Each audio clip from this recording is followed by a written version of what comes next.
अयोध्या में प्राण प्रतिष्ठा 2.0 की पूरी तैयारी चल रही है। कल का दिन है जिस दिन राम दरबार में राजा राम स्थापित हो जाएंगे, उनकी प्राण प्रतिष्ठा हो जाएगी अपने पूरे परिवार के साथ। और साथ ही मंदिर परिसर में बाकी देवी देवताओं की भी प्राण प्रतिष्ठा कल ही हो जाएगी। तो इसको लेकर सभी अनुष्ठान चल रहे हैं। इस अनुष्ठान का क्या महत्व है, इसे समझने के लिए अब हमारे साथ हैं आचार्य मिथिलेश नंदिनी शरण जी। बहुत शुक्रिया, आपने वक्त निकाला है।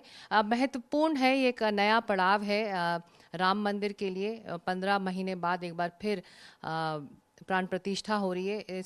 इस प्राण प्रतिष्ठा का अगर हम तुलना करें पिछली बार से तो क्या फ़र्क है? मैं समझता हूँ कि इसे फ़र्क नहीं कहना चाहिए, उसी का विस्तार कहना चाहिए। जो प्राण प्रतिष्ठा हुई और विश्व भर ने जिसे देखा, जिसमें श्री रामलला भूतल पर अपने गर्भगृह में विराजमान हुए तीनों भाइयों के साथ, उसमें एक विकास, हमें एक विशेष बात ये देखने को मिली कि उसके पहले मधुर स्वरूप में ही चारों भगवान थे और फिर रामलला का एक दिव्य दर्शनीय स्वरूप हमारे सामने आ गया। लेकिन चूंकि श्री राम को उनका पहला ही नाम विश्व है और उनके साथ एक बड़ी अवधारणा निहित है ईश्वरता की, जिसमें उनके परिकरों की, उनके पंचायतन की उपासना है और जिसमें उनके साथ रामायण कथा के चरित्र जुड़े हुए हैं जो मानवता के अलग अलग आयामों का भी स्पर्श करते हैं। और जब तक वे सब नहीं प्रतिष्ठित हों तब तक श्री राम की प्रतिष्ठा हो गई ऐसा समझना कठिन है। आप रामायण को देखेंगे तो श्री राम ने अयोध्या का राज सिंहासन बाद में ठीक किया, किष्किंधा का पहले किया। सुग्रीव को बिठाया, विभीषण को बिठाया, और जब धरती पर बाकी सब सिंहासन सुरक्षित, व्यवस्थित और अपने अपने दायित्व में लग गए तब राम का राज्याभिषेक हुआ। तो यही पद्धति है और यहाँ श्री राम विराजमान हो गए हैं तो श्री राम से जुड़ी हुई जो विचारधारा है वो सब विराजमान होगी और उसके अंतर्गत भगवान शिव की प्रतिष्ठा, उसके अंतर्गत श्री जानकी जी की प्रतिष्ठा, उनके साथ लक्ष्मण जी की प्रतिष्ठा, हनुमान जी की प्रतिष्ठा, ऋषियों की प्रतिष्ठा जिनका आशीर्वाद उन्हें मिला है, और निषादराज केवट की प्रतिष्ठा जिसके द्वारा रामकथा आगे बढ़ती है। और वो केवट जो श्री राम के वनगमन में, उनकी धर्म यात्रा में अपनी मजदूरी न्यौछावर करता है उनके ऊपर। वो शबरी जिनके यहाँ श्री राम गए, जिनके बेर खाए उन्होंने और कहा कि इससे अच्छा जीवन में कुछ आहार नहीं मिला मुझे, जिससे पूरी रामत्व की यात्रा पूरी होती है, वे चरित्र भी वहाँ प्रतिष्ठित हो रहे हैं इस प्रतिष्ठा में। तो एक पक्ष तो इसका वो आधिदैविक पक्ष है जिसमें किसी मंदिर में, देवालय में किसी देवता की प्रतिष्ठा होती है और प्रतिष्ठा का जो धर्मशास्त्र है उसके अनुसार अधिवास आदि क्रियाओं के माध्यम से देवताओं का न्यास किया जाता है, प्राणाधान होता है उनमें। एक विचार भी प्रतिष्ठित होता है किसी प्रतिमा के साथ जो उसके जीवन यात्रा से निकल कर आता है, जो श्री राम के जीवन से। तो अभी जो प्रतिष्ठा हो रही है हम कह सकते हैं कि यह केवल श्री राम की नहीं बल्कि रामत्व की, रामायण की प्रतिष्ठा है, रामचरित्र की प्रतिष्ठा है, क्योंकि ये सारे चरित्र मिलकर श्री राम के चरित्र को प्रकाशित करने वाले हैं। जिन चरित्रों का आपने जिक्र किया, सप्त मंडप में निषादराज, शबरी, अहिल्या, उनको भी स्थापित किया जा रहा है। आप इसका क्या महत्व है, इसकी क्या अहमियत आप मानते हैं?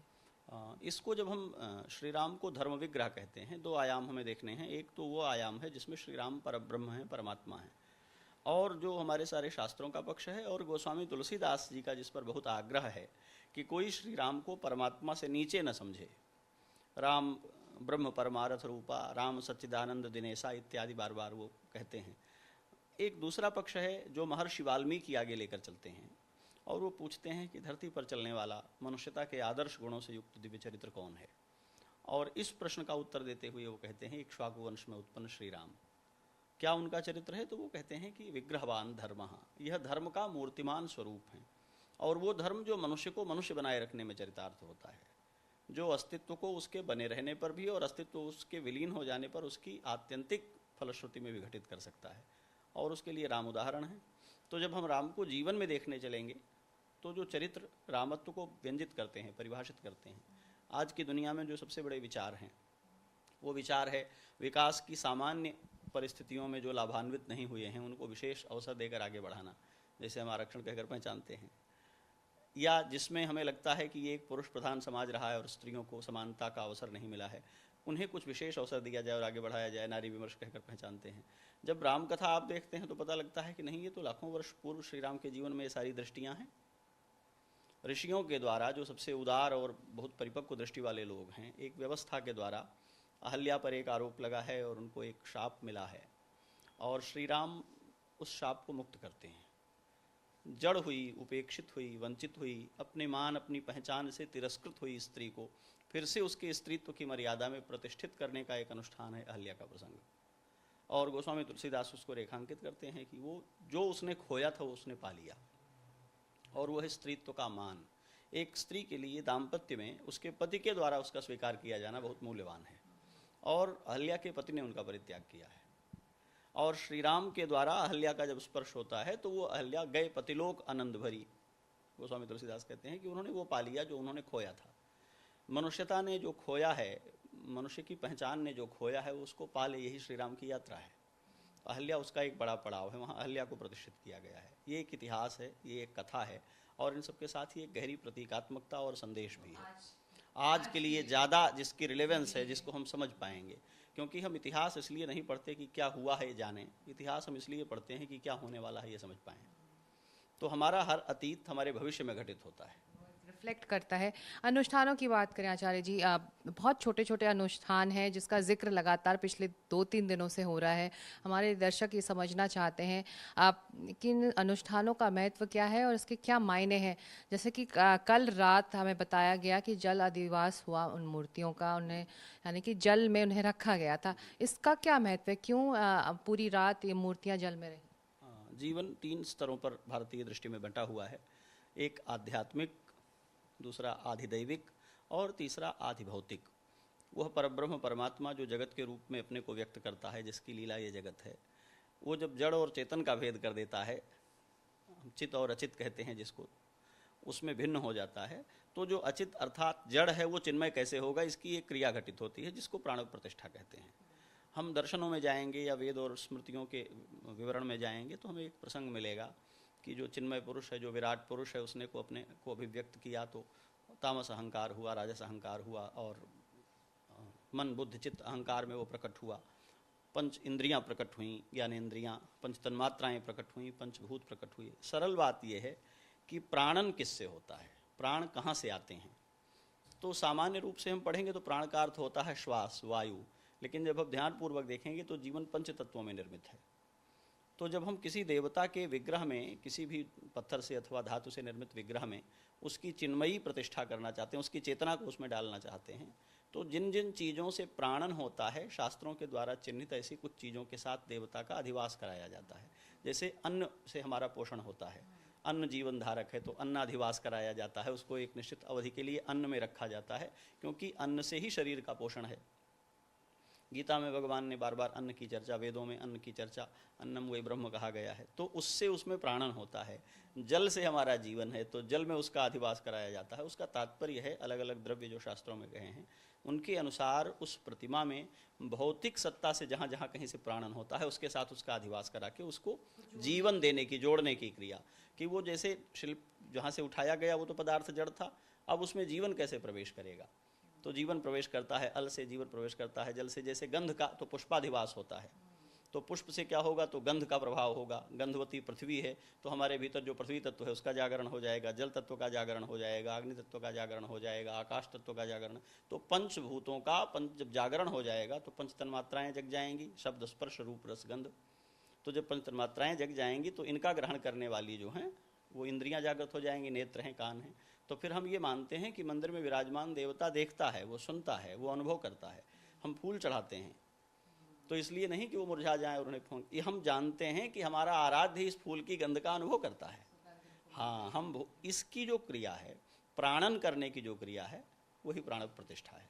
तो उसमें एक पक्ष है आध्यात्मिक, जिसमें कोई साधक, जिसमें कोई मनीषी अपने हृदय पर हाथ रख करके वेद को साक्षी मान करके अपने ही प्राणों का आधान करता है। एक है आधिदैविक, जिसमें हमारे यहाँ जो परोक्ष देवता विद्यमान है उनका आमंत्रण होता है, उनका पूजन होता है और उसके द्वारा उसकी प्रतिष्ठा होती है। और एक है आधिभौतिक। तो जो आधिभौतिक प्रतिष्ठा है वो इन वस्तुओं के अधिवास से होती है, जो आधिदैविक प्रतिष्ठा है वो देवताओं के आह्वान और न्यास से होती है, और जो आध्यात्मिक प्रतिष्ठा है वो वेद मंत्रों का आश्रय लेकर के, और ये सब कुछ शास्त्र की एक प्रक्रिया है जिसके द्वारा घटित होती है। तो जी आज जैसे आज शाम को जब यज्ञ मंडप में जब कार्य पूर्ण होगा, कल के लिए तैयारी होगी, तो मूर्तियों को सुला दिया जाएगा शयन के लिए, शयन अधिवास उसे कहा जाता है, शय्याधिवास। हाँ, नींद के बाद जो जागरण होता है उसमें हमारी चेतना उद्बुद्ध होती है। तो जैसे एक जीवित व्यक्ति के लिए सोना और सो करके जागना, ये दोनों क्रियाएं उसके जीवन का प्रमाण हैं, ऐसे ही उस प्रतिमा में भी शयन करा के और फिर उसको जगाने से उसके दिन और रात्रि का जो अहोरात्र का विज्ञान हमारी बायोलॉजिकल क्लॉक में चलता है वो भी उसमें घटित होने लगेगा, तो उसको अपनी निद्रा का अनुभव होगा और अपने जागरण का अनुभव होगा, इसलिए शय्याधिवास की भी एक क्रिया उसमें होती है जी। तो ये आतिभौतिक रूप से प्रतिष्ठा का जो विज्ञान है वो है, तो उसके अंतर्गत ये ढेर सारी चीज़ें हैं और शास्त्रों में इनका एक सिद्धांत है, इनके मंत्र हैं, इनका पूरा विज्ञान निरूपित है, उसके अनुसार भी किया जाता है। कल जब अभिजीत मुहूर्त जो होगा 11:25 से 11:40 तब क्या होगा? तब तक सारी क्रियाएं पूरी हो चुकी होंगी, अधिवास हो चुका होगा, प्रतिमा में प्राणों की प्रतिष्ठा हो चुकी होगी, नेत्रोन्मीलन की एक क्रिया होगी कि संपूर्ण रूप से, भौतिक रूप से भी, दैविक रूप से भी और आत्मिक रूप से भी अब वो प्रतिमा नहीं रह गई है। वस्तुतः उस प्रतिमा में जिस देवता का हम ध्यान करते हैं वो देवता चिन्मयी सत्ता उसकी उसमें जागृत हो गई है, अब वो प्रत्यक्ष हो गई है। और ऐसा तब होगा जब वो पलक खोलेगी। सोए हुए व्यक्ति को जब वो जागता है, देखता है जगत को और जगत के होने का अनुभव करता है, तो आंख से पट्टी खोली जाएगी, नेत्रोन्मीलन होगा और वो प्रथम साक्षात्कार देवता का होगा, उसकी आरती होगी और उसके बाद जी वो दैवज्ञ लोगों ने जो समय निर्धारित किया होगा उसके लिए एक निश्चित समय तय रहता है और बाकी सारी क्रियाएं होकर के तैयार रहती हैं, पूजन होता है विधिवत उनका, और फिर पहली बार जब वो पलक खोलेंगे और लोगों को देखेंगे, जैसा हम लोगों ने देखा था रामलला की प्रतिष्ठा में, और उसके बाद वे दर्शन करेंगे, देंगे लोगों को और लोग उनका दर्शन करेंगे, तो ये प्रक्रिया घटित होगी। ये वस्तुतः ये बात ध्यान रखनी है, जो पूरा धर्मशास्त्र है हमारा, एक शब्द बहुत चलता है हमारे यहाँ मूर्ति पूजा, इसका समर्थन भी बहुत है, इसकी आलोचनाएं भी बहुत हैं। ये बात जरूर ध्यान में लानी चाहिए कि सनातन धर्म में मूर्ति पूजा नहीं होती है, देव पूजा होती है। और उस देवता की अभिव्यक्ति मूर्ति में भी होती है, मंत्र में भी होती है, ध्यान में भी होती है। तो कोई जो मूर्ति नहीं रखता वो ध्यान मात्र में कर सकता है, कोई मूर्ति जो नहीं रखता वो मंत्र मात्र में कर सकता है। जी बिल्कुल, वो भी एक मानसी उपासना की परंपरा है। और एक वो है जिसमें देवता को प्रत्यक्ष विराजमान करा करके किया जाता है। मैंने पहले इसे कई बार दोहराया है, जिस समय प्रतिष्ठा हो रही थी रामलला की, कि भगवान के 5 स्वरूप हैं, पर, विभव, व्यूह, अर्चा और अंतर्यामी, और ये पांचों ही प्रत्यक्ष परमात्मा हैं। उनमें जो मंदिर में विराजमान भगवान हैं ये अर्चा कहलाते हैं, ये पुजारी के द्वारा इनकी आराधना की जाती है। वैकुंठ में विराजमान भगवान या घट घट के अंतःकरण में विराजमान भगवान या कण में विराजमान जो भगवान हैं, ठीक उसी तरह मंदिर में विराजमान भगवान भी प्रत्यक्ष भगवान ही है, उनकी कोई मूर्ति प्रतिमा नहीं है। इस बात को दृढ़ करने की जो शास्त्रीय पद्धति है वही प्राण प्रतिष्ठा है। तो इस माध्यम से ये सारी क्रियाएं वहाँ संपन्न हो रही हैं।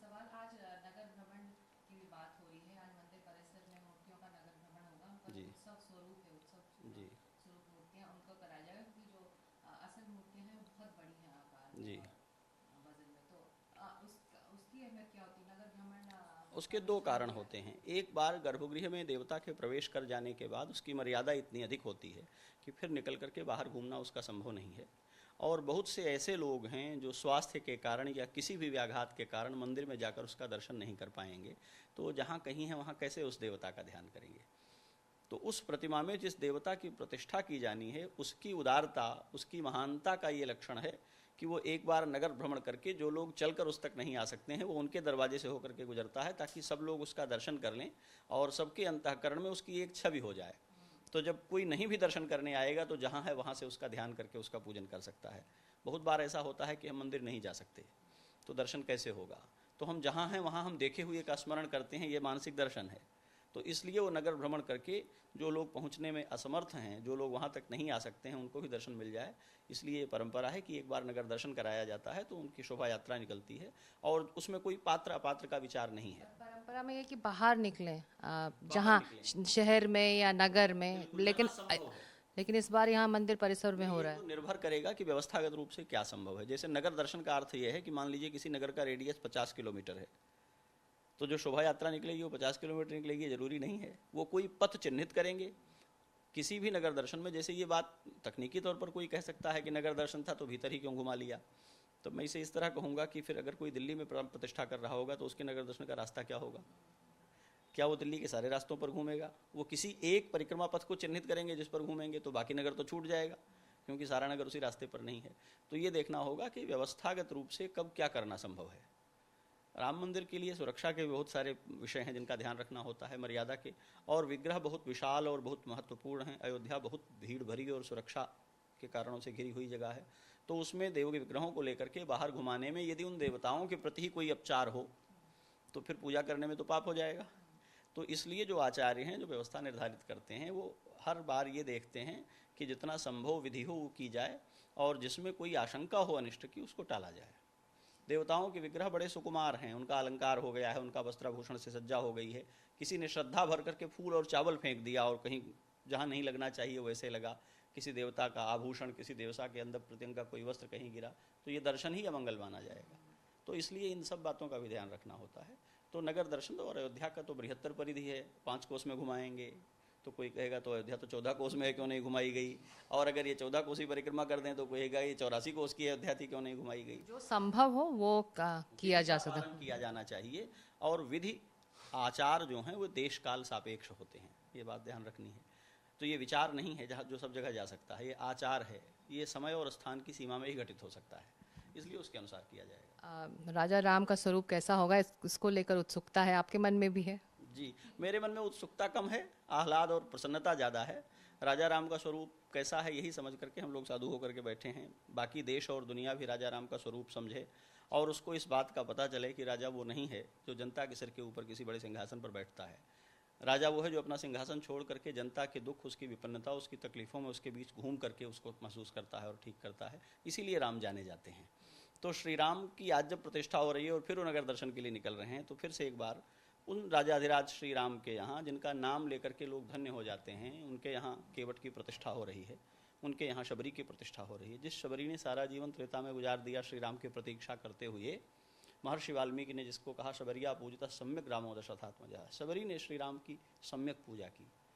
श्री राम से जुड़ने वाले के लिए क्या लाभ है, इसका उदाहरण बन रहा है आज राम मंदिर परिसर में शबरी की प्रतिष्ठा होना। जो शबरी कभी त्रेता में श्री राम को पूज रही थी, आज श्री राम अपने परिसर में उनको विराजमान करा रहे हैं पूजा के लिए। तो रामत्व तो कैसे बड़ा बना देता है जो उसको स्पर्श करते हैं, इसका भी प्रमाण राम मंदिर बन रहा है। जी बहुत धन्यवाद, आपने वक्त निकाला और इन अनुष्ठानों को इतने अच्छे से हमें समझाया।